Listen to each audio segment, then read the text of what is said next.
Sejam bem-vindos a mais um estudo no canal Clamando no Deserto. Nesse momento nós vamos estudar a lição 9, lição da Escola Sabatina, Jesus, o Sacrifício Perfeito. Peço novamente que, caso você enxergue relevância no conteúdo, que você possa curtir, compartilhar, se inscrever no canal. Te convido para mais uma oração para nós iniciarmos nosso estudo de hoje.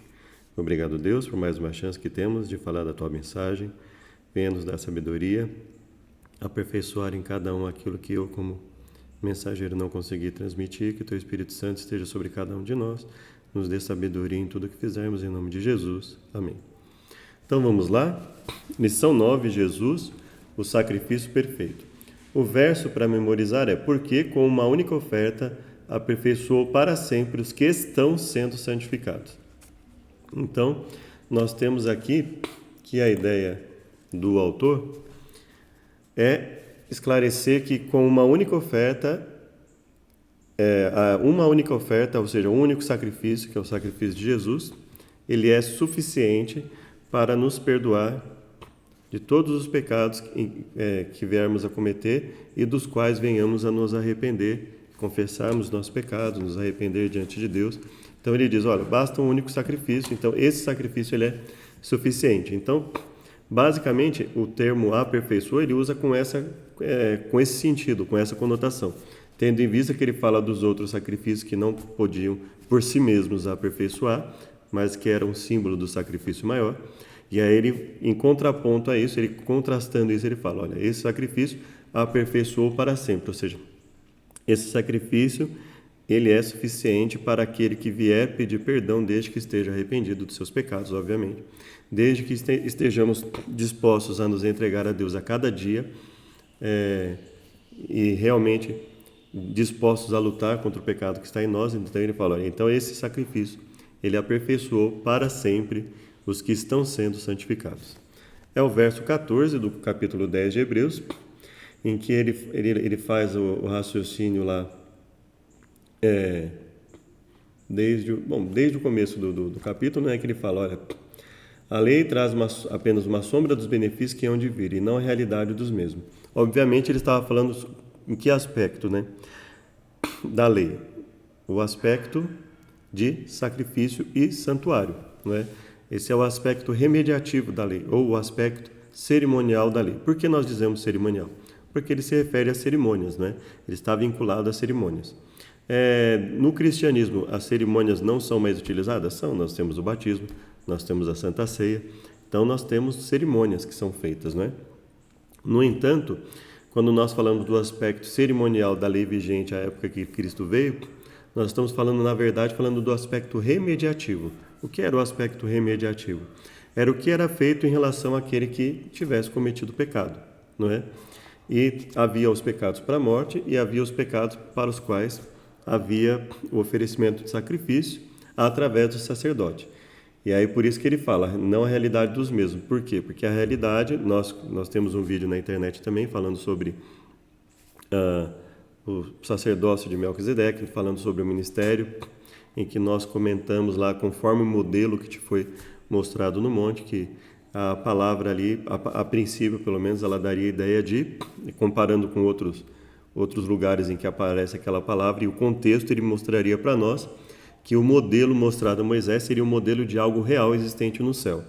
Então, tendo isso em mente, o autor faz todo esse raciocínio, e aí ele conclui, né, nós vimos nas outras lições, para não ficar muito longo aqui, né, com uma única oferta, ou seja, ele contrastando os vários sacrifícios de animais com o único sacrifício, os vários sacerdotes imperfeitos com o sacerdote único, exercendo um sacerdócio também que é único em sua amplitude, em sua capacidade, que é o sacrifício e o sacerdócio de Jesus.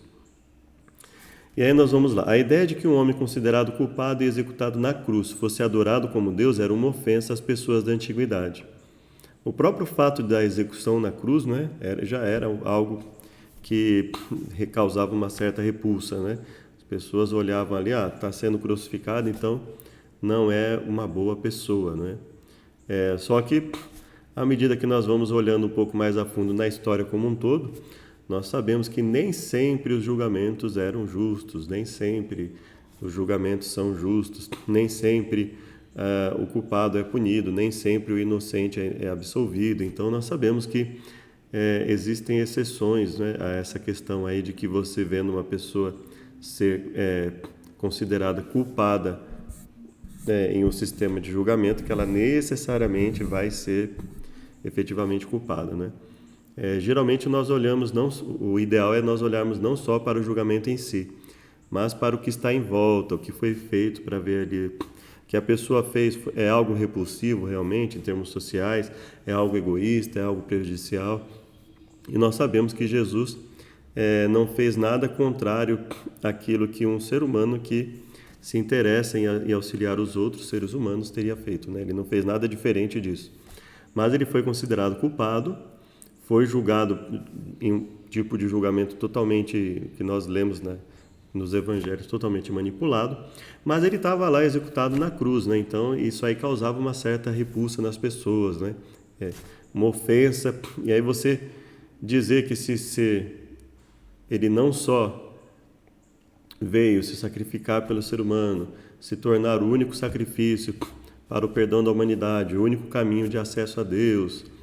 E aí, então isso é algo que difícil de se assimilar de uma vez. Então, gradativamente nós vemos esse desenvolvimento, né? E aí por isso que começou em parte ali com os próprios judeus que já tinham um conhecimento das Escrituras, e a partir daí foi desenvolvido, né, para os outros também. A referência escassa à cruz na literatura romana mostra a aversão a esse pensamento. A lei dos judeus declarava que o homem que fosse pendurado no madeiro era amaldiçoado por Deus.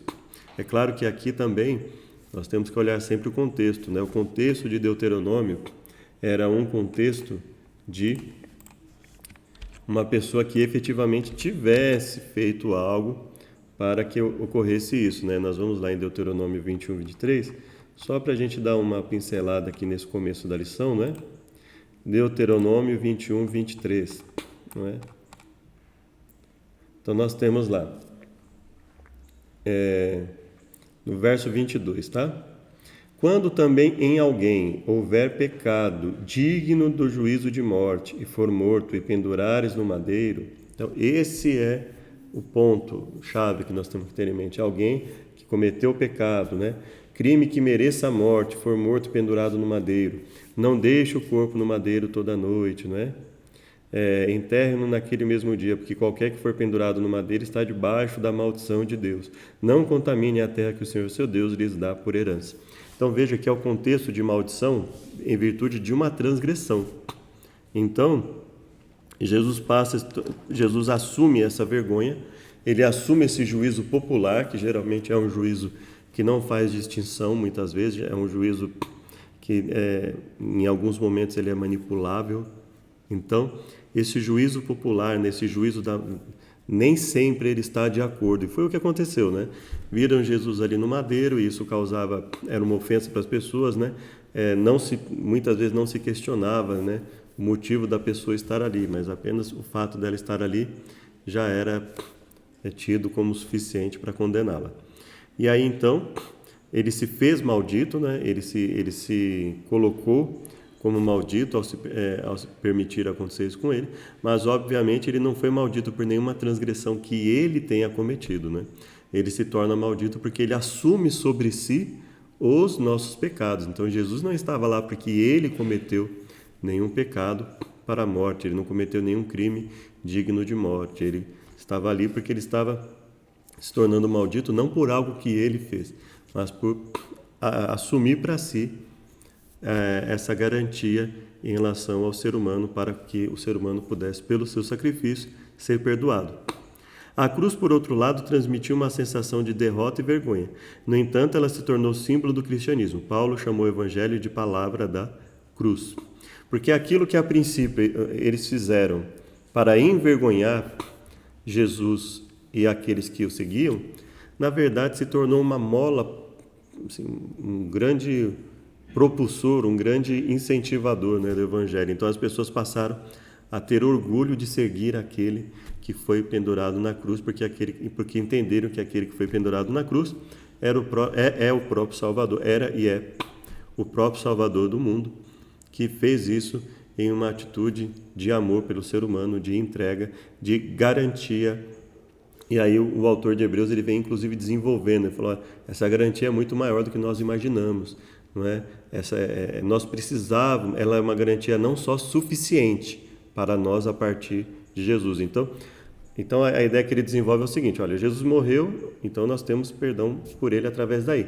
Só que ele fala, não era só suficiente, ela não é só suficiente, ela é necessária, ou seja, era necessário que ele viesse e morresse, porque ele desenvolve o raciocínio de que o sacrifício antigo dos animais ali com os sacerdotes humanos, por que ele servia para perdoar os seres humanos? Porque já havia uma garantia oferecida anteriormente. Então, basicamente, é esse o raciocínio que se desenvolve, não é?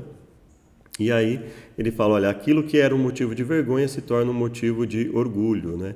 Ou seja, de gratidão. Obrigado porque, né, Jesus veio e se sujeitou a passar por tanta coisa por nós, né? No domingo, por que os sacrifícios eram necessários? Hebreus 9,15 explica que a morte de Jesus, como sacrifício, teve o propósito de oferecer remissão das transgressões que foram cometidas sob a primeira aliança, a fim de que o povo de Deus pudesse receber a promessa da vida eterna. Somente Deus andou entre os animais com o propósito de comunicar a Abraão que ele não quebraria a promessa. Então Deus, e aí em Jeremias também, logo depois de Deus falar ali da nova aliança, ele fala assim que de forma alguma, ainda que seu povo viesse a negá-lo, ele de forma alguma negaria o seu povo para sempre, né? Então ele fala claramente ali que ele sempre teria um povo aqui na terra que o representaria, ele sempre teria ali, ele estava disposto a sempre auxiliar o ser humano e dentre aqueles que quisessem servi-lo, que fossem seu povo, né? E aí, Hebreus 9,15, nós vamos dar uma pequena lida aqui em Hebreus 9,15. 14. Quanto mais o sangue de Cristo, que pelo Espírito Eterno se ofereceu a si mesmo, imaculado a Deus, purificará as vossas consciências. Ele fala assim, porque se o sangue de touro, de bode, cinza de uma ovelha, o santifica quanto à purificação da carne, que é o próprio estabelecimento. E por que ele fala isso? Ele fala assim, olha, é óbvio que a palavra de Deus ela é verdadeira. Então, se Deus diz que perdoava, então, obviamente, Deus perdoava. Só que ele desenvolve um raciocínio em função de que era mais complexo do que simplesmente o oferecimento do sacrifício, né?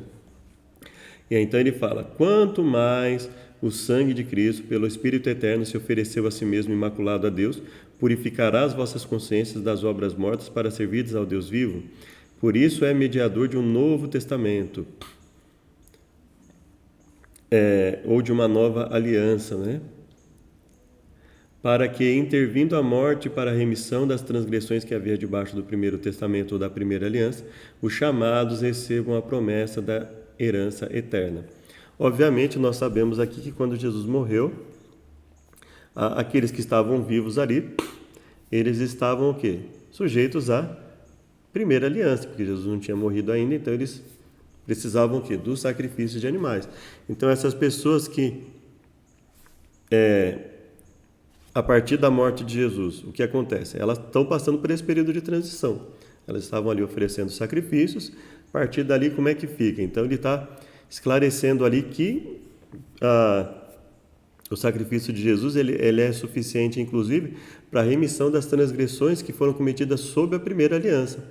Então ele está apresentando a ideia não só da transição, aquele que estava sujeito à lei e vivo, né?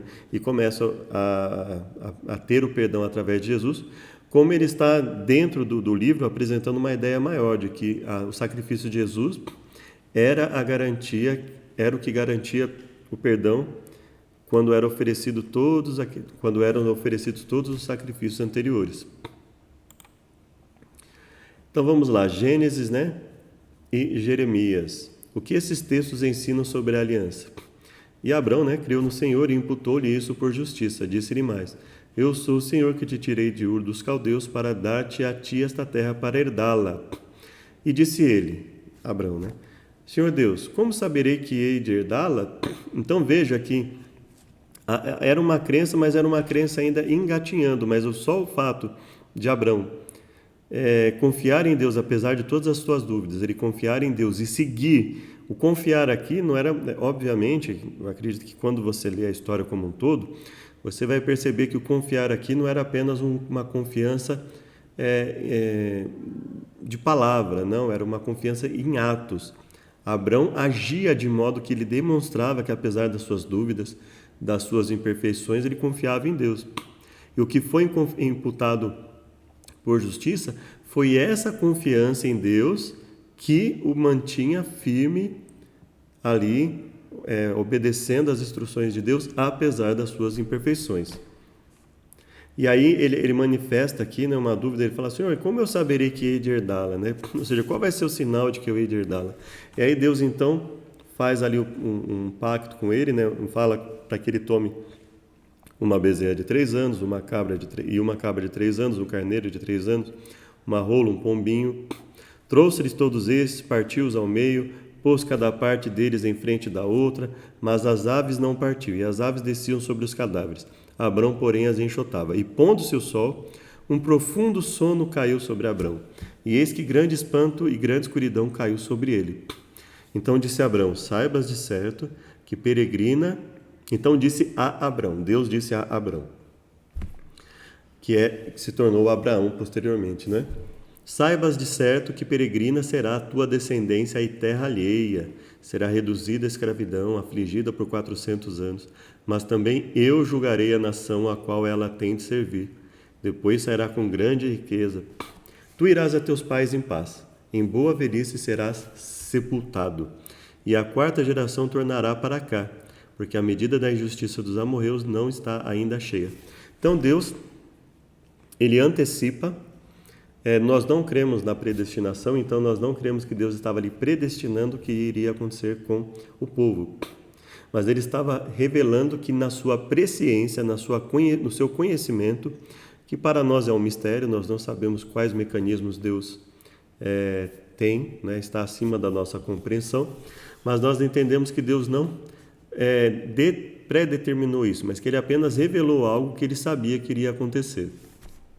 E aí ele fala para Abrão, então, olha, vai haver aí um conjunto de coisas, vai haver, os seus descendentes vão se tornar escravos, depois eles vão ser libertados.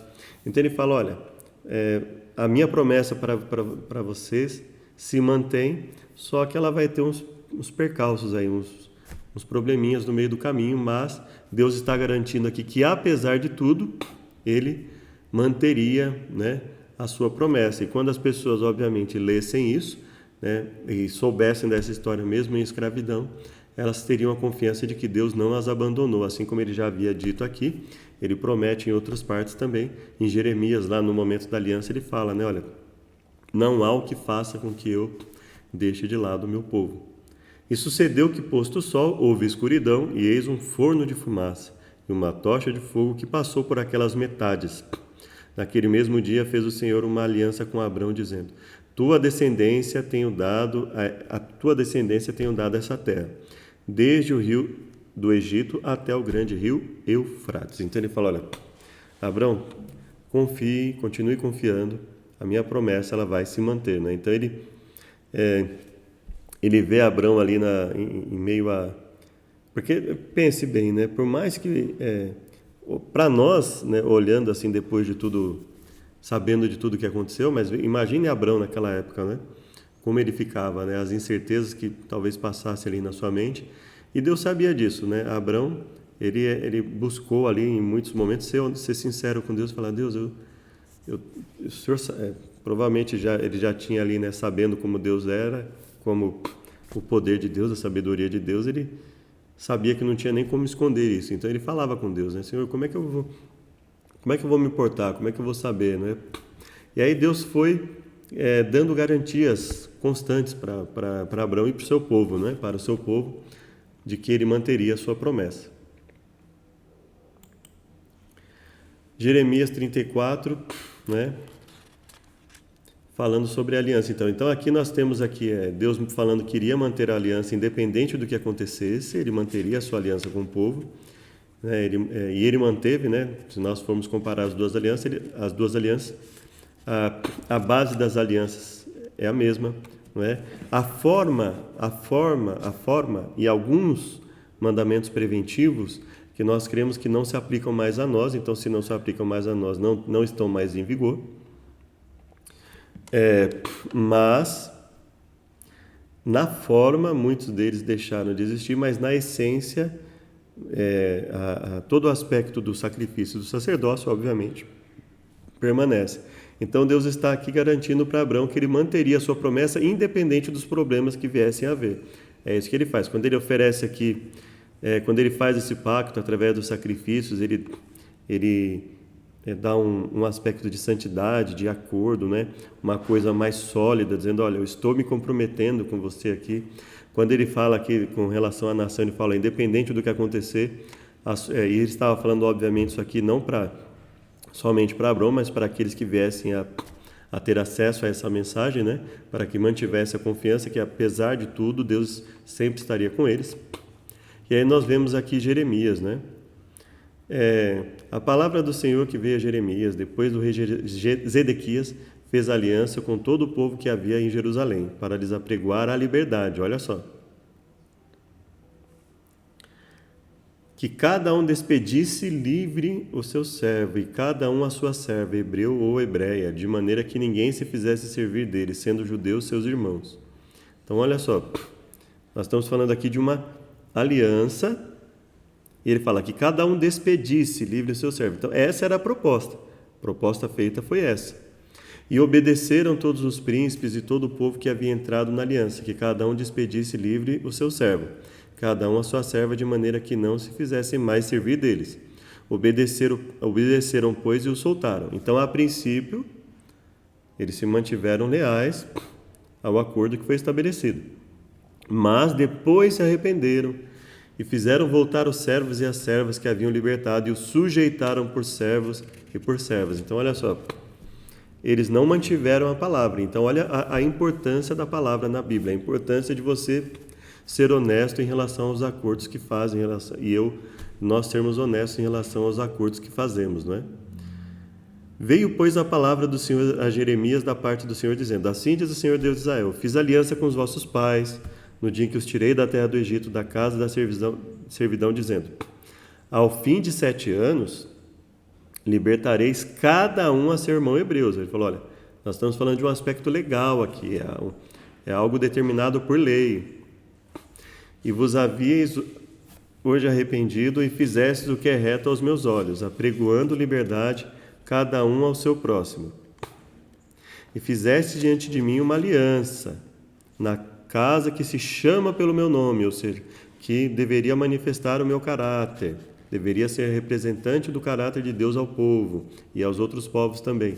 Mudastes, porém, e profanastes o meu nome, e fizestes voltar cada um ao seu servo e cada um à sua serva.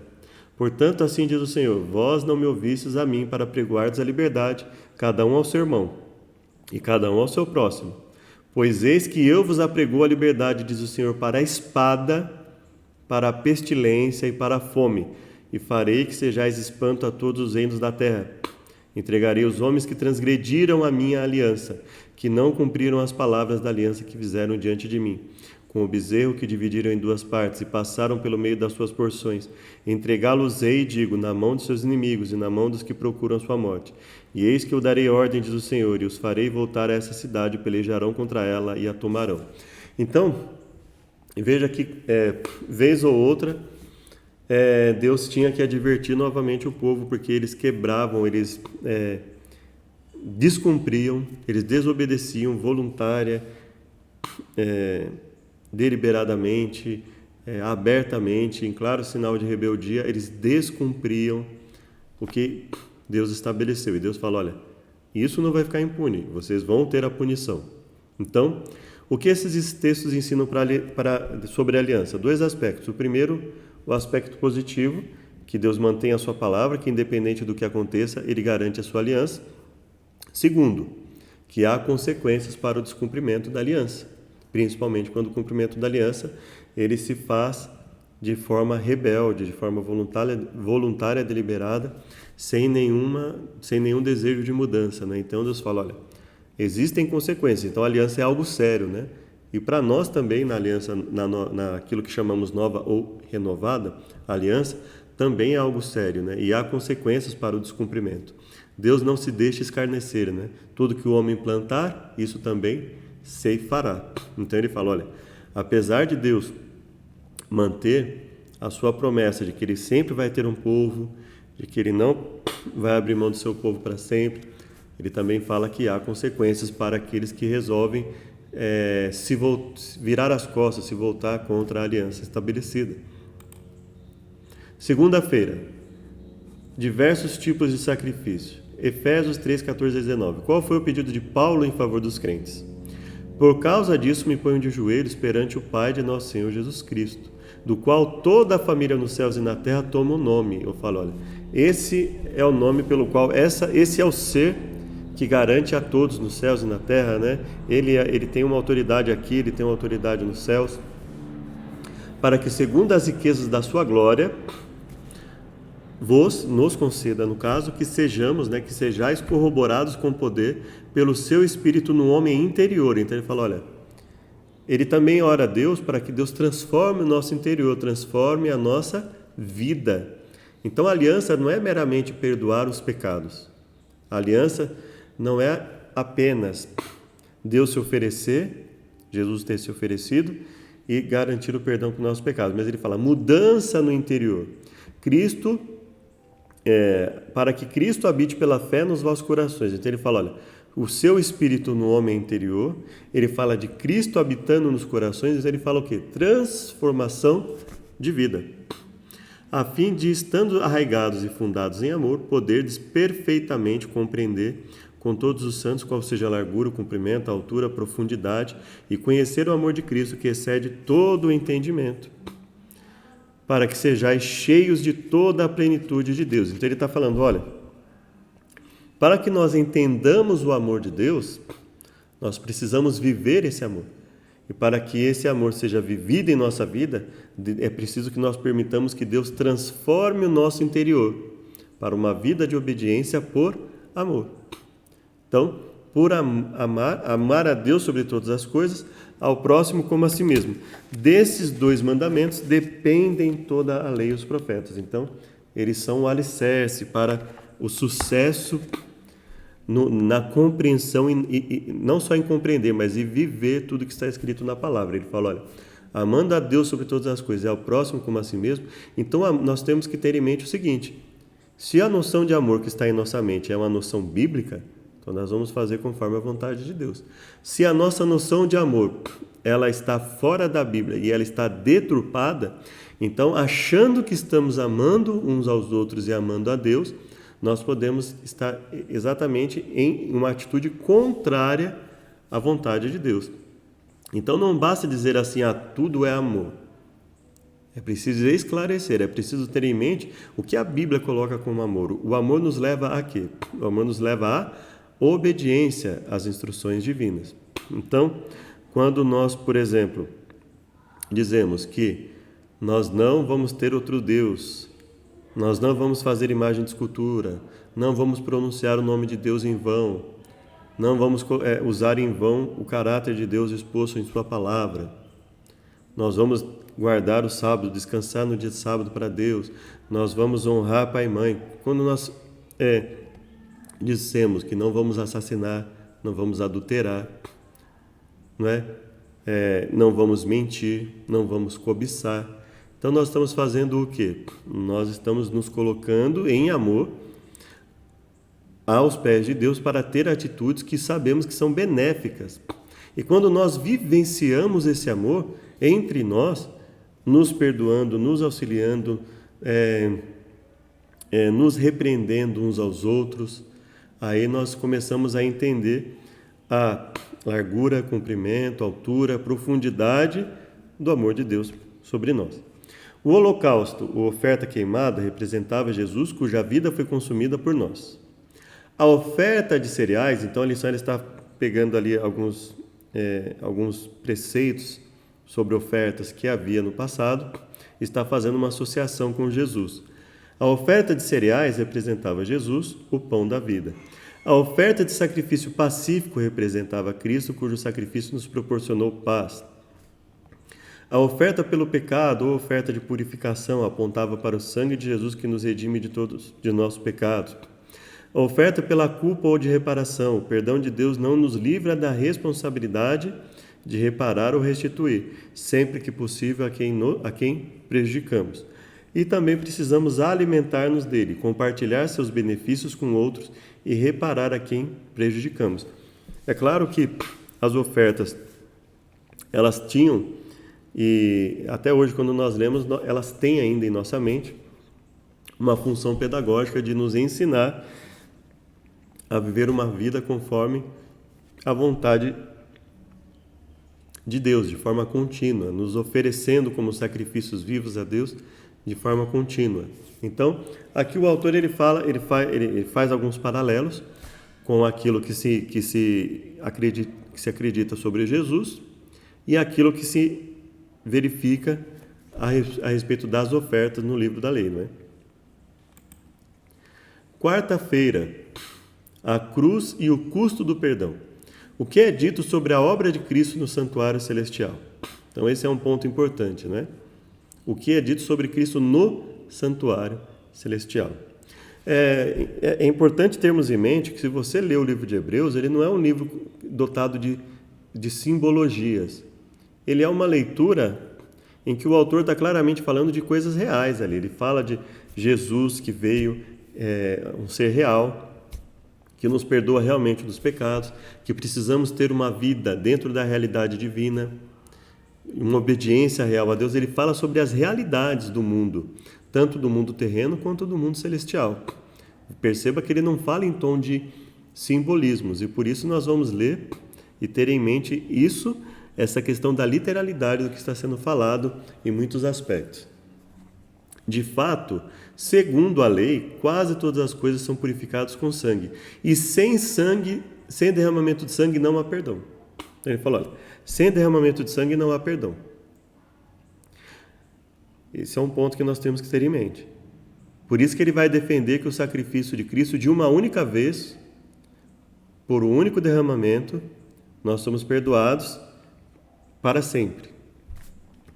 Portanto, era necessário, então lembra que eu falei, o sacrifício não é apenas suficiente, mas ele é necessário.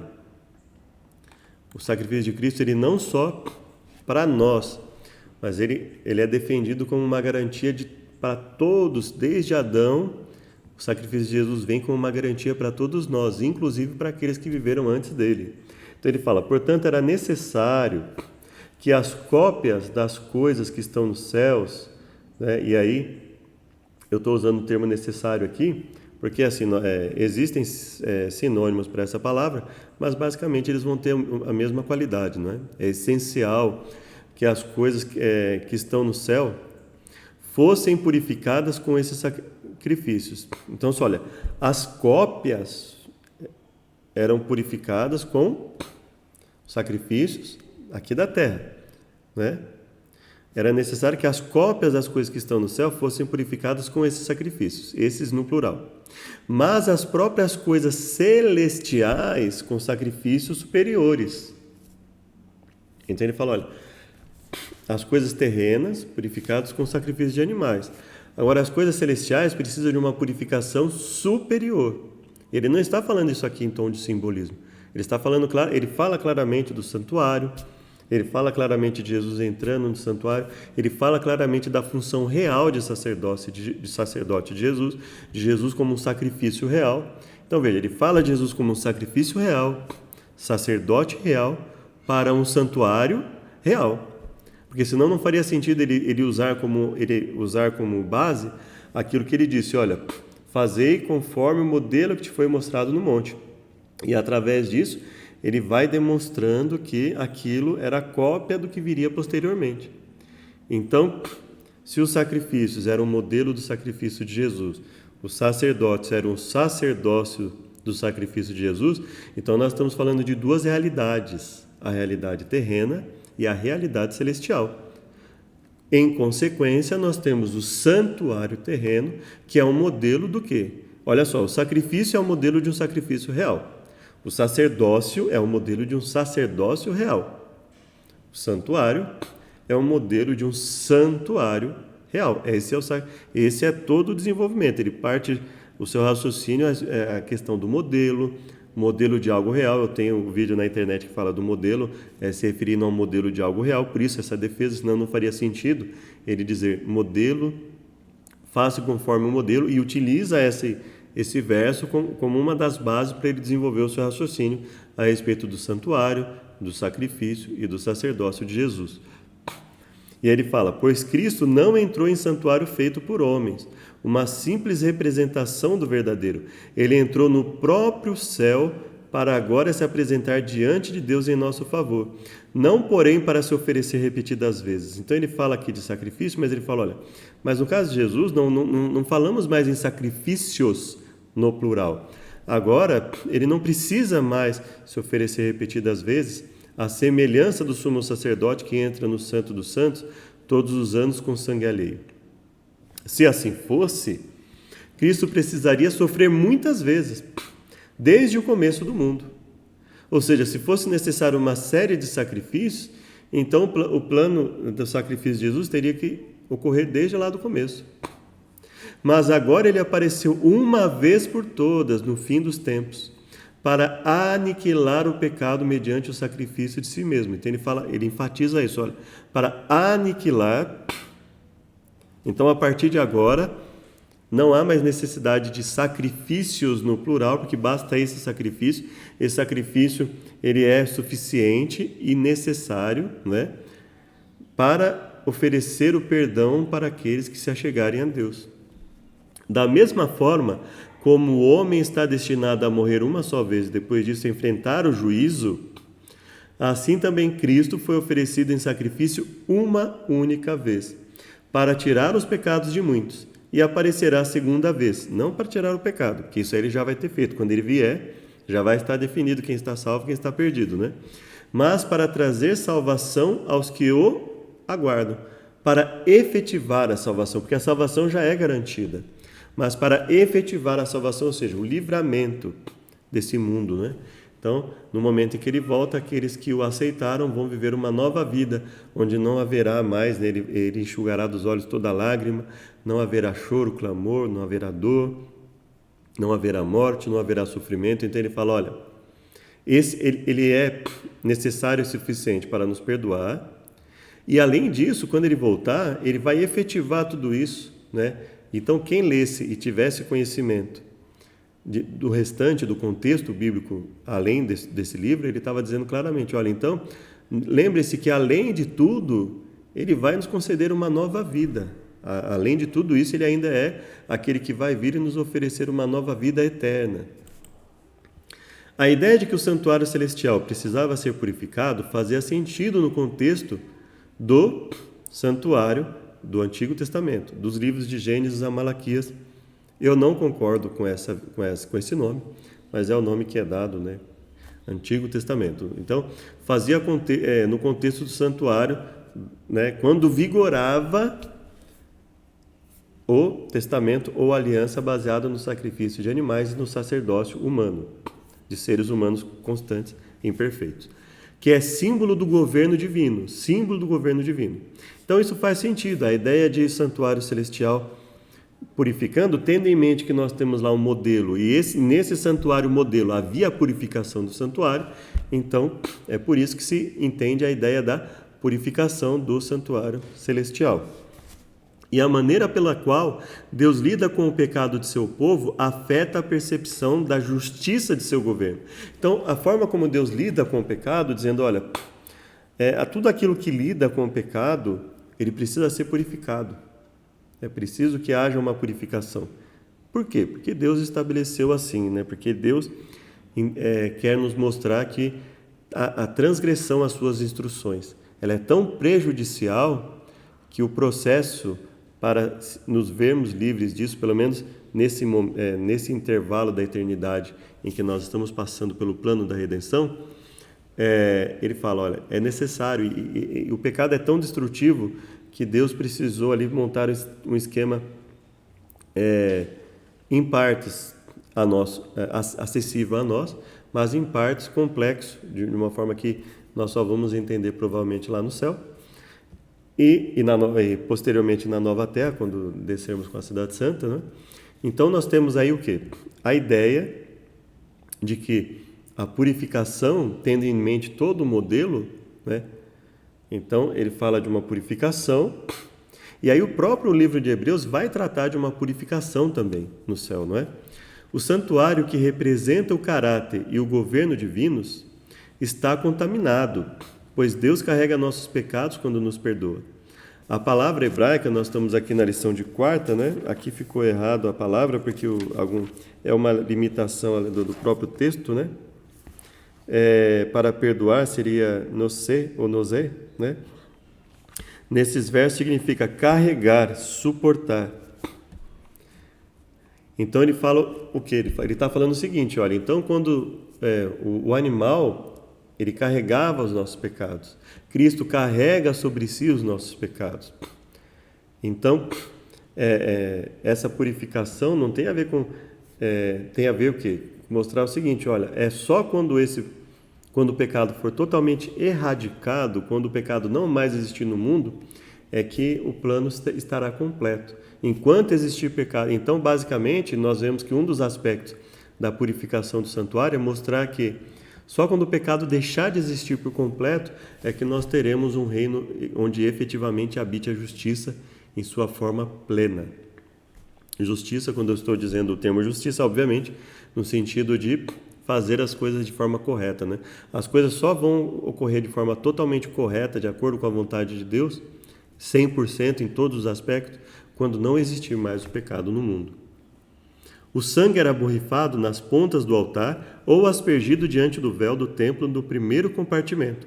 Desse modo, o pecado era simbolicamente transferido para o santuário. Deus carregava os pecados do povo. No fim do ano, no dia da expiação, que era o dia do juízo, Deus purificava o santuário, liberando sua responsabilidade judicial ao transferir os pecados para o bode expiatório Azazel. Havia um bode pelo Senhor e um bode por Azazel, que representava Satanás, que nós entendemos que Deus revelando os dois aspectos da purificação, do seu plano de purificação. O primeiro, perdão dos pecados, aqueles que aceitam o perdão pelos seus pecados, né? E o segundo ponto, a responsabilização e condenação efetiva daqueles que em rebeldia não aceitaram a vontade de Deus. Então são os dois aspectos do plano de Deus. O plano de Deus, se nós lermos na Bíblia, ele envolve duas coisas. Ele envolve nos perdoar os pecados, nos purificar as injustiças, aqueles que se entregam a Deus, e aqueles que, assim como Satanás e seus anjos, de forma rebelde, se opõem contra Deus, a penalização pelos seus atos, tendo em vista que, sendo que eles estão em rebeldia, Deus não concede a eles o perdão em virtude da rebeldia em que eles estão. Então são os dois aspectos aí do plano que Deus estabeleceu, né? O plano em que claramente nós vemos no desenrolar da Bíblia, ele sempre fala, em todos os momentos, em auxiliar aquele que o obedece, mas ele também fala em punição pela rebeldia, não é? Nós vemos nos tempos de Noé, né, quando ele destrói Sodoma e Gomorra, quando ele quando ele fala que ao povo para destruir os outros povos que estão ao redor, porque eles causaram enfado, desgosto, vergonha, porque eles rejeitavam e continuavam a rejeitar abertamente a palavra de Deus, né? Então, existem esses dois aspectos no plano de justiça de Deus. O aspecto de misericórdia e justiça, eles caminham juntos. Então, nós temos que ter em mente isso. Então, por isso eu particularmente evito falar para as pessoas assim, de forma genérica, fulano está afastado da fé, está caminhando voluntariamente no eu, e eu falo assim, não se preocupe, porque Deus ama a todos, porque isso é uma fala muito genérica, né? Não é uma questão de amor, é uma questão de justiça, né? Para que haja harmonia no mundo, Deus deixa claro que Ele não pode permitir que o pecado, que transgressão às suas instruções permaneça eternamente no mundo. Haverá um momento em que ele vai colocar um basta nisso tudo, né?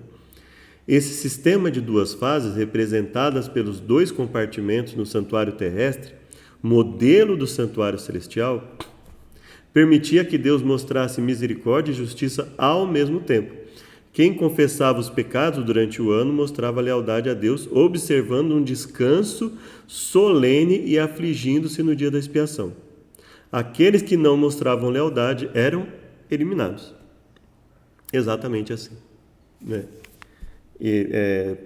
Deus ele fala, deixa claro, né? Olha, eu estou oferecendo todas as condições, todos os recursos, estou habitando no meio de vocês, estou dando as instruções, estou dando orientações de como obedecer, né? Estou oferecendo a chance de perdão pelos pecados, para que vocês se arrependam, para que vocês recobrem a razão e ajam conforme a minha vontade, que inclusive é para o benefício de vocês, é para que vocês vivam uma vida de harmonia, viver mais, né? Viver uma idade longeva, viver melhor, com mais qualidade de vida, com harmonia na família, com harmonia no trabalho, harmonia na sociedade.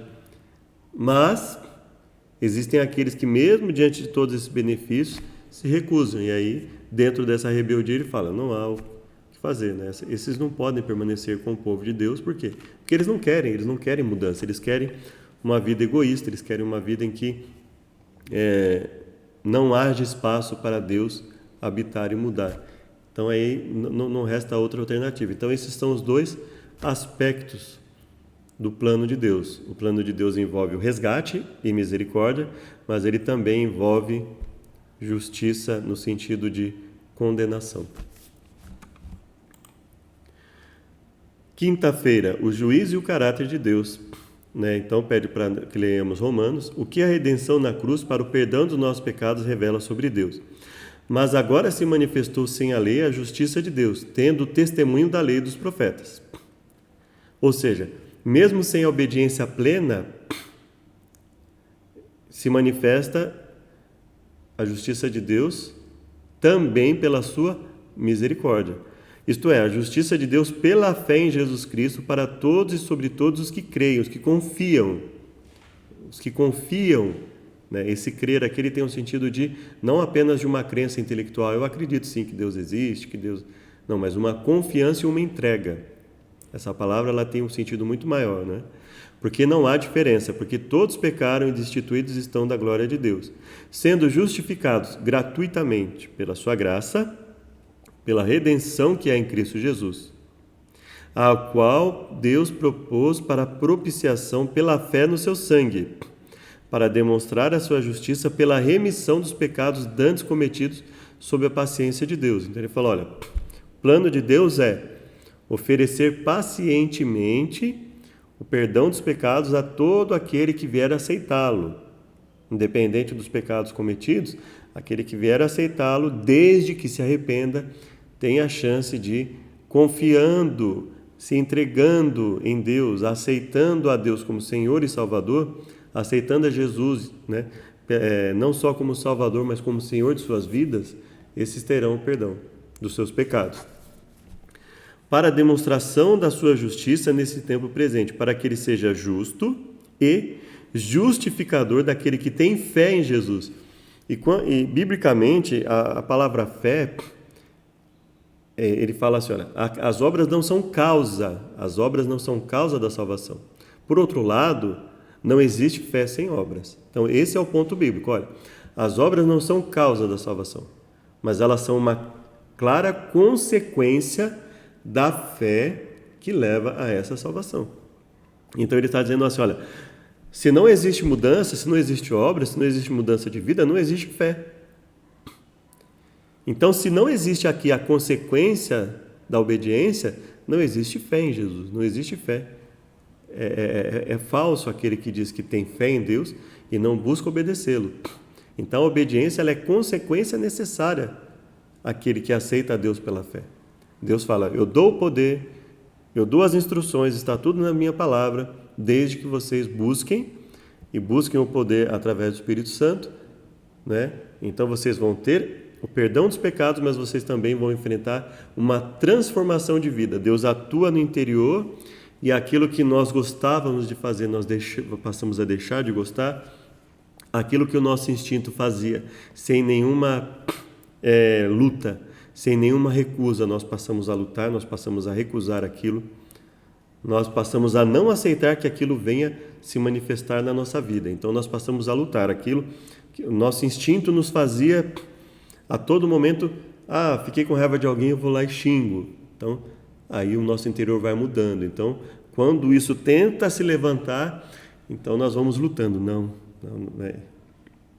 Então nós vamos lutando contra isso, né? Acabei falhando, mas eu tenho consciência de que falhei, que isso é o arrependimento. Eu tenho consciência de que falhei, peço perdão a Deus e me disponho a permitir que Deus continue me transformar para que eu continue lutando contra isso e que isso se manifeste cada vez menos na minha vida. Isso é a fé verdadeira. Não é a mera crença, como muitos, a mera crença intelectual. Eu sei, Jesus eu sei, Ele vai me salvar, independente de eu estar na bagunça, não importa o que eu faça. Não é bem por aí que a Bíblia ensina, não é? Então ele fala, continuamos em Romanos, não me envergonho do Evangelho, porque é o poder de Deus para a salvação de todo aquele que crê, primeiro do judeu, depois do grego. Então, ele mantém aqui aquilo que Jesus falou, né? Então nós vamos buscar os judeus e também vamos buscar os não-judeus. Porque no Evangelho é revelada a justiça de Deus, uma justiça que é do princípio ao fim, que do princípio ao fim é pela fé. Como está escrito, o justo viverá pela fé. Mas Deus prova o seu amor para conosco, em que Cristo morreu por nós, sendo nós ainda pecadores. O que ele quer dizer, sendo nós ainda pecadores? Né? Ou seja, ele morreu por nós independente do que aconteceria, mas ele fala, logo muito mais agora, tendo sido justificados pelo seu sangue, seremos por ele salvos da sua ira. O que significa esse justificados pelo seu sangue? Aquele que é justificado pelo sangue de Jesus é aquele que se chega a Deus e diz assim, Senhor, eu reconheço que o Senhor é o dono da minha vida, que Tu és o Senhor da minha vida, que Tu és aquele que deve comandar as nossas vidas. Me entrego a Ti, estou me sujeitando às Suas instruções, apesar de ser uma pessoa falha, sujeita a erros, estou me condicionando aqui a me colocar sob o Seu poder, que o Senhor habite em mim, que o Senhor transforme a minha mente, transforme o meu corpo, transforme os meus impulsos para o pecado, me livre gradativamente disso. Estou disposto a me sujeitar ao Senhor. Isso é realmente crer em Jesus, isso é realmente exercer fé naquilo que Jesus ensinou.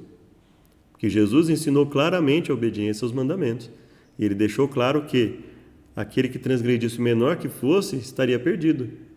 E Ele não falou porque Ele estava sujeito a um regime que depois não existiria mais. Pelo contrário, esse não foi um momento intermediário que Ele estava ensinando apenas no momento intermediário, não. E quando nós lemos o restante da Bíblia, nós vemos mesmo Paulo em Romanos 1, nós vemos o Apocalipse repleto de momentos em que Deus fala assim para o povo, depois que Jesus já havia morrido, conheço as tuas obras, arrepende-te, senão haverá consequências. Arrepende-te, Éfeso, Esmirna, Pérgamo, Tiatira, Filadélfia, Laodiceia. Então, ele fala, olha, arrepende-te, eu conheço as obras de todos vocês. Eu conheço, olha, se arrependam dos pecados que vocês estão fazendo. Eu sei o que vocês estão fazendo. Será julgado segundo as suas obras. A vida eterna aos que persistiram em fazer o bem. A condenação, o tormento, aqueles que permaneceram no caminho errado. Então ele fala constantemente, Ele fala, olha, fé, ela produz uma mudança de vida. Se não há mudança de vida, não é fé. Então nós temos que ter muita cautela, Então o que a redenção na cruz para o perdão dos nossos pecados revela sobre Deus? Revela que Ele é misericordioso, revela que livrar-nos do pecado é muito mais complexo do que imaginamos, revela que a intenção de Deus, obviamente, não foi que o ser humano vivesse uma vida de transgressão rebelde por causa do sacrifício de Jesus.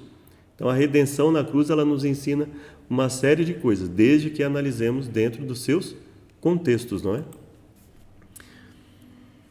E agora nós vamos aqui. O perdão dos pecados envolve duas fases na mediação de Jesus nos dois compartimentos do santuário celestial. Primeiro, Jesus removeu nossos pecados e os carregou na cruz a fim de oferecer perdão a todos que creem nele. Então, primeiro Jesus remove nossos pecados, carrega para a cruz com ele, a fim de oferecer perdão. Ele também inaugurou uma nova aliança, ou uma aliança renovada, para aqueles que preferem, porque obviamente nós sabemos que a aliança ela tem uma série de fatores da aliança antiga. Então, por isso que muitos defendem o aspecto de renovação no sentido assim, existem coisas novas? Óbvio. Tinha sacrifício de animais, não tem mais. Então, obviamente, o sacrifício de animais deixou de vigorar. Tinha sacerdócio humano, deixou de ter sacerdócio de vários seres humanos. Então, essa instrução em relação aos seres humanos, nesse aspecto, deixou de vigorar. Agora, o sacerdócio deixou de existir? Não. O sacerdócio foi aperfeiçoado em Jesus. Então, a forma deixou de ser a mesma, mas a essência permanece. O mesmo santuário, que é o santuário celestial. A mesma ideia, perdão.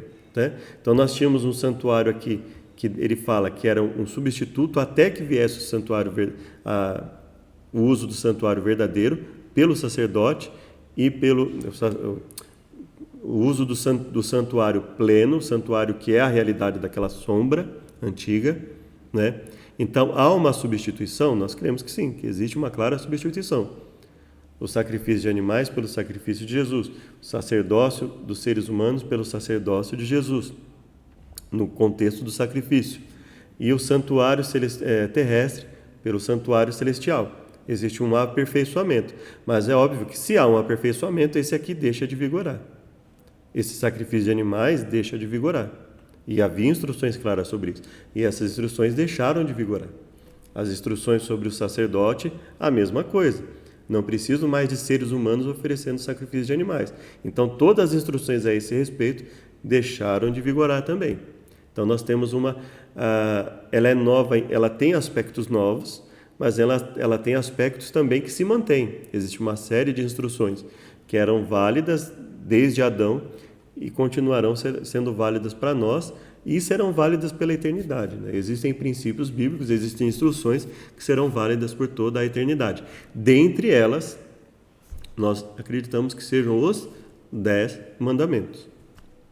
Então vamos lá. E aí ele inaugura uma nova aliança que lhe permite pôr a lei de Deus no coração dos crentes por meio do Espírito Santo.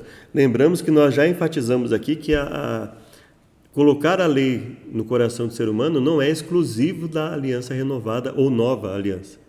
Ele sempre existiu, a vontade de Deus sempre foi, e Deus sempre fez isso, ele sempre buscou implantar a sua vontade na mente do ser humano, principalmente quando não havia o uso da lei escrita, né? Onde as instruções ficavam? Obviamente na mente do ser humano. Então Deus sempre colocou. Então, basicamente, a questão de colocar a lei no coração dos crentes é o quê? É manter aquilo que já havia, ou seja, olha, todos aqueles que vierem a aceitar, eu vou manter o meu projeto de colocar a lei no coração humano, é basicamente isso. Deus não está dizendo que ele ia fazer algo que ele não fazia antes, mas ele está falando que ele iria manter, né? Ou seja, manter o perdão, ele ia manter um povo aqui nesse mundo, que ele fala, eu serei por Deus, eles me serão por povo. Então ele estava dizendo que eu vou manter tudo, eu não vou quebrar esses aspectos essenciais da promessa. Vocês vão continuar sendo, aqueles que me aceitarem continuarão sendo meu povo, eu continuarei sendo o Deus deles. Eu continuarei introduzindo a lei no coração deles. Entende? Que Deus não está dizendo que ele colocaria coisas diferentes das que já existiam, mas que ele manteria. E no aspecto do sacrifício, o que ele está dizendo? Olha, o princípio do sacrifício permanece, que é a necessidade de um sacrifício. O que muda é a forma. Então, obviamente, houve uma mudança. Nós não podemos negar que houve mudança entre o que havia no passado e o que havia agora. O que nós não admitimos é que houve uma revogação de tudo que havia no passado e passou a vigorar só o que muitos entendem como sendo falhamente que os livros de Mateus e Apocalipse seriam um Novo Testamento, que na verdade não foram, né? A aliança é uma coisa, os livros que falam vários aspectos, dentre eles, vários ensinos, dentre eles o ensino da aliança, estão contidos no livro, mas o livro em si, ele não se perde por causa da mudança de aspectos da aliança. Então, houve aspectos cerimoniais que mudaram? Houve aspectos cerimoniais que mudaram, claramente. Isso nós vemos claramente. Então, essa mudança anula os princípios preventivos, não matar, não assassinar, não adulterar, não fazer negócio fraudulento, não seguir a multidão para fazer o mal. Isso permanece, não é? Então, todos esses preceitos bíblicos, eles permanecem na nossa vida. E obviamente, se você buscar aí em outros vídeos que eu coloquei na internet, a respeito do estudo sobre a aliança, que eu falo, os evangelhos e a lei, em que eu pego muitas coisas lá no Gênesis e vou tentando demonstrar aí, ou pelo menos mostrar a relação do Gênesis e mostrar a lei de Deus ali através dos fatos. Os fatos falam, inclusive, até mais que palavras, né? Deus agindo ao cessar as suas atividades no sétimo dia. Deus agindo ao falar para Adão e para Eva que o que eles fizeram era contra a vontade dele. Deus agindo ao punir a serpente por ter mentido, mostrando claramente que ele era contra a mentira, mostrando para Caim que ele era contra, e Caim já sabia, nós percebemos pela atitude de Caim que ele sabia que era errado, o assassinato. Então, nós vemos isso claramente. Então, quando Deus fala dessa nova aliança, ele não está dizendo assim, um monte de coisa que não tinha lá vai ter aqui, não. O que ele está dizendo é assim, muita coisa que já existia, que sempre existiu, eu vou manter na nova aliança. Eu vou buscar... Então, a nova aliança, na verdade, é uma aliança de resgate, em muitos aspectos, ao que já existia. Ele aperfeiçoa nessa aliança o processo de sacrifício, sacerdócio e santuário. Ele retira das mãos do ser humano e coloca nas mãos dele, que já era a garantia desde sempre.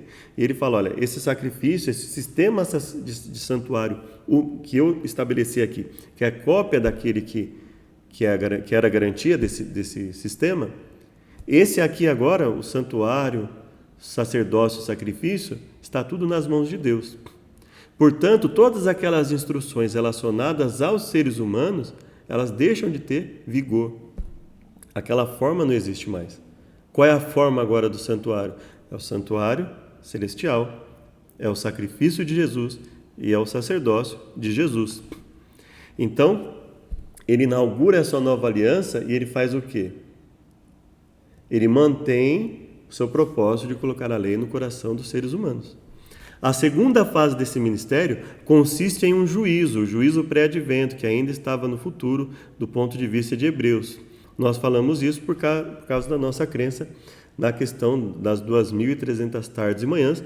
Nós entendemos que ali, com a morte de Cristo e a sua ascensão ao céu, se iniciou um processo cujo modelo nós encontramos ali no santuário celestial. Um juízo pré-advento que ainda estava no futuro do ponto de vista de Hebreus. Por isso que ele fala, do ponto de vista de Hebreus ainda estava no futuro, né?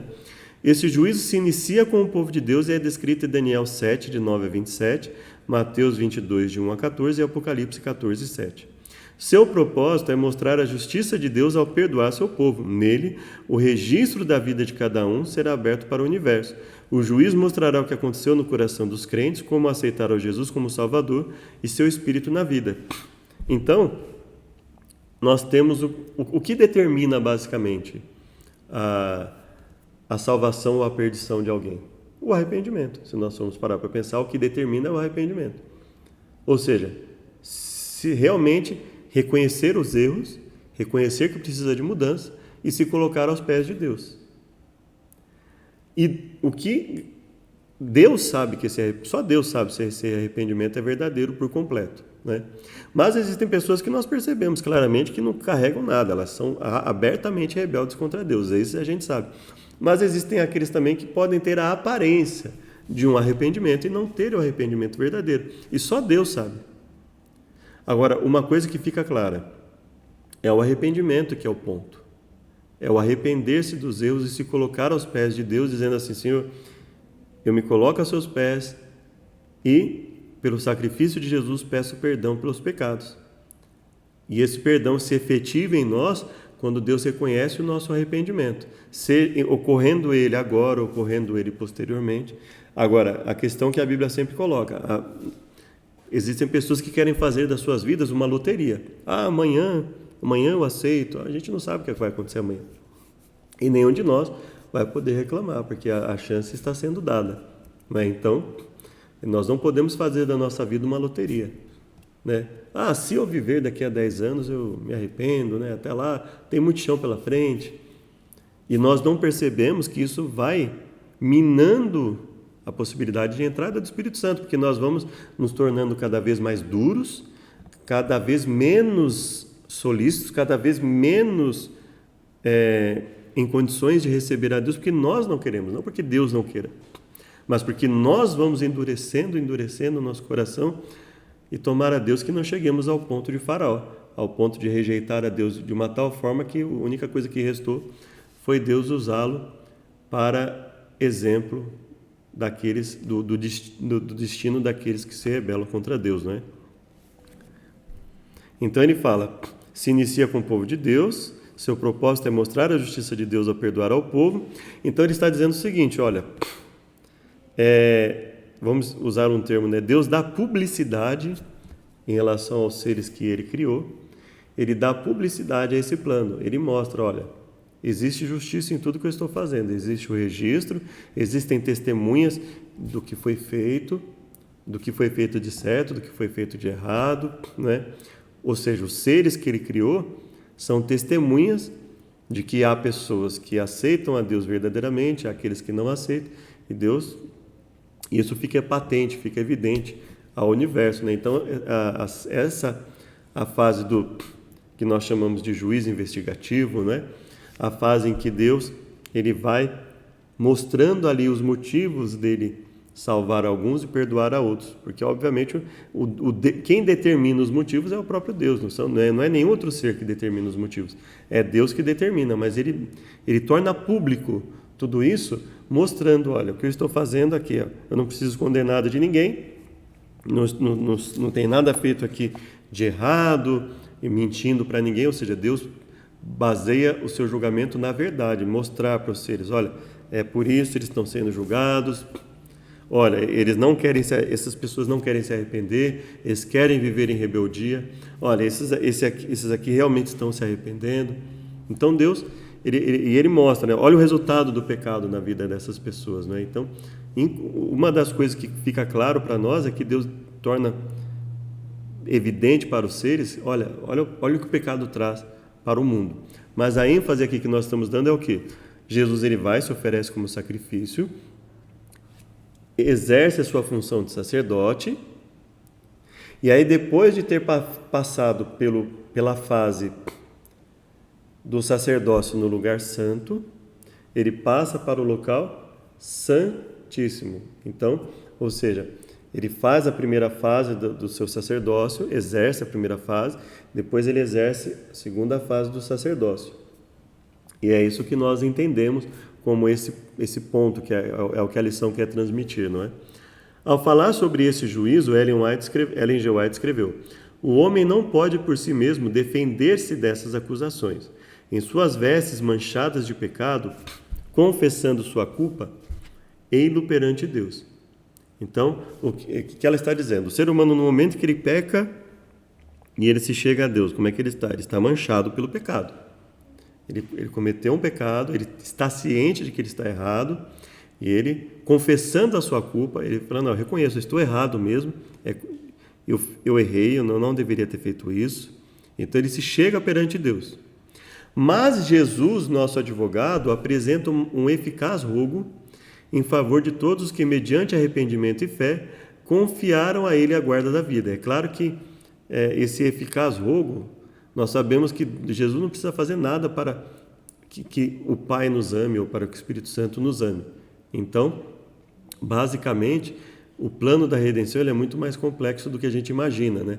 É Deus comprovando que as suas leis são justas, as suas instruções são justas, e que ele tem misericórdia na medida certa para com os seres e também apresenta punição na medida certa. Então, ele apresenta um eficaz rogo em favor de todos que, mediante arrependimento e fé, todos aqueles que, mediante arrependimento e fé, confiaram a ele a guarda de sua vida. Arrepender-se, estar disposto a mudar de vida, e fé, confiança de que Deus dá poder, que Deus perdoa os pecados e purifica de toda injustiça e dá o poder para a obediência. Defende-lhes a causa e derrota seu acusador com os poderosos argumentos do Calvário. Então veja que o rogo, ele não está associado a fazer com que Deus tenha misericórdia. O rogo que está falando aqui, os argumentos que Jesus usa, é o quê? Para demonstrar a falsidade dos argumentos do acusador, com os poderosos argumentos do Calvário. Sua perfeita obediência à lei de Deus, mesmo até a morte de cruz, conferindo-lhe todo o poder no céu e na terra, e ele pleiteia de seu Pai misericórdia e reconciliação para o homem culpado. Lembra que Jesus falou: já não digo que rogarei por vós, porque o próprio Pai vos ama e sabe das vossas necessidades.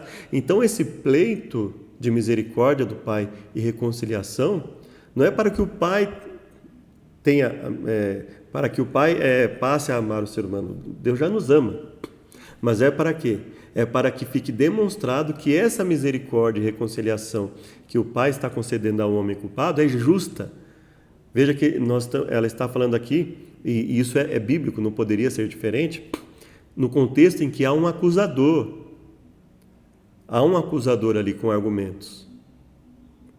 E aí Jesus entra com poderosos argumentos contra o acusador, demonstrando que a misericórdia de Deus é justa, assim como a sua condenação também é justa. Mas, conquanto devamos reconhecer nosso estado pecaminoso, ou seja, nós devemos reconhecer nossa situação de pecado, estamos em pecado? Sim, mas temos que fazer o quê? Temos que confiar em Cristo como nossa justiça, nossa santificação e redenção. Não podemos contestar as acusações de Satanás contra nós. Cristo unicamente pode pleitear eficazmente em nosso favor.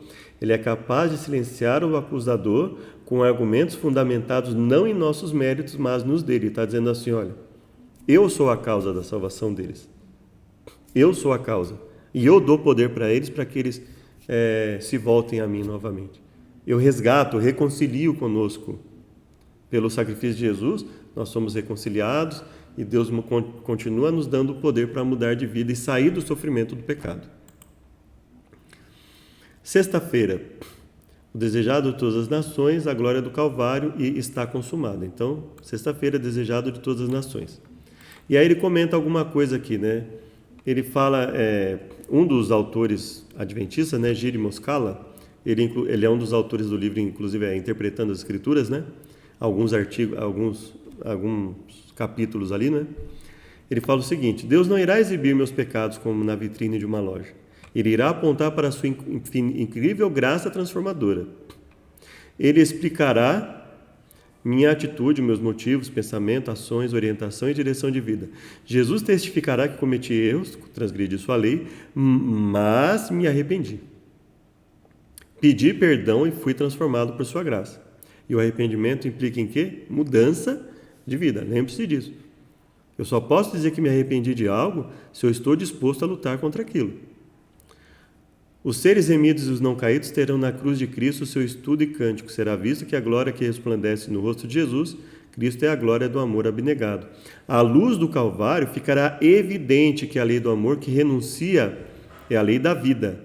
A lei do amor que renuncia é a lei da vida, para a terra e o céu, que o amor não procura seus interesses, tem fonte no coração de Deus. Há uma tendência de oferecer sacrifícios em troca da salvação. Isso no cristianismo contemporâneo, houve uma modificação considerável nessa linha de pensamento, mas existem muitos que ainda têm essa linha de pensamento, né? Como essas práticas devem ser vistas à luz do sacrifício de Jesus e do fato de que a cruz pôs fim a todos os sacrifícios? Nós somos o sacrifício de Deus. Qual é o sacrifício que muitas vezes para aquele que está começando na sua vida cristã? É a renúncia, é renunciar àquilo que faz errado e buscar fazer o que é certo, não é? mas não como causa, mas como consequência da salvação em Deus. Eu faço confiando que, pelo meu arrependimento, pelo fato de eu chegar em Deus e falar, Senhor, eu sei que estou errado, quero mudança, e essa disposição tem que ser verdadeira. Por isso Deus já nos perdoa. Né? Agora, se isso é verdadeiro e nós temos o poder de Deus, obviamente isso vai se reverter em uma obediência concreta na nossa vida. Qual é o papel do sacrifício do cristão? Jesus diz que precisamos tomar nossa cruz e segui-lo. Paulo diz que devemos oferecer o corpo em sacrifício vivo. Qual é a relação entre essas instruções? Em Hebreus 13, 15 e 16. Vamos lá em Hebreus 15, 13, 15 e 16. Portanto, ofereçamos sempre por ele a Deus sacrifício de louvor, isto é, os frutos dos lábios que confessam seu nome.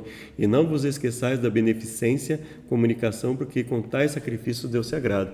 Então, qual é o nosso sacrifício para Deus? O que é a nossa renúncia? Tomar a cruz de Cristo e segui-lo é o quê? É nos colocar aos pés dele para obedecer às suas instruções. Basicamente é isso. Por meio de Jesus, portanto, ofereçamos continuamente a Deus um sacrifício de louvor, que é fruto de lábios que confessam o seu nome, como nós já lemos, né? Aí existe aqui uma curiosidade que eu vou deixar para vocês, tá? Para caso vocês queiram ler. Basicamente, ele está dizendo o quê? Existe um aparente desacordo entre Hebreus 9, que diz, por trás do segundo véu se encontrava o tabernáculo, o qual pertencia o altar, na qual estava a urna, o maná, o bordão e as tábuas da aliança. Ele fala o seguinte, esse texto parece estar em desacordo com Êxodo 36, que fala assim, põe o altar de incenso, em frente do véu, que indica que ele não estava no Santíssimo, mas no lugar santo. Então o que ele está querendo dizer é o seguinte, ele está dizendo o seguinte, quais são as opções aqui que claramente podem ter acontecido e que fazem com que o texto esteja perfeitamente em harmonia com o que estava escrito lá atrás. Paulo, ou o autor de Hebreus, como você preferir, pode ter pensado, embora localizado no salão maior, isto é, o lugar santo, o altar de incenso pertencia ao Debi, lugar santíssimo, na Septuaginta, tradução grega dos livros de Gênesis a Malaquias. Né? Parece que a queima de incenso realizada nesse altar tinha um efeito direto no lugar santíssimo, onde Deus manifestava sua presença entre os querubins. Afinal, a fumaça do incenso provavelmente se espalhava pela sala interior. Isso pode explicar porque Hebreus posiciona o altar de incenso no lugar santíssimo.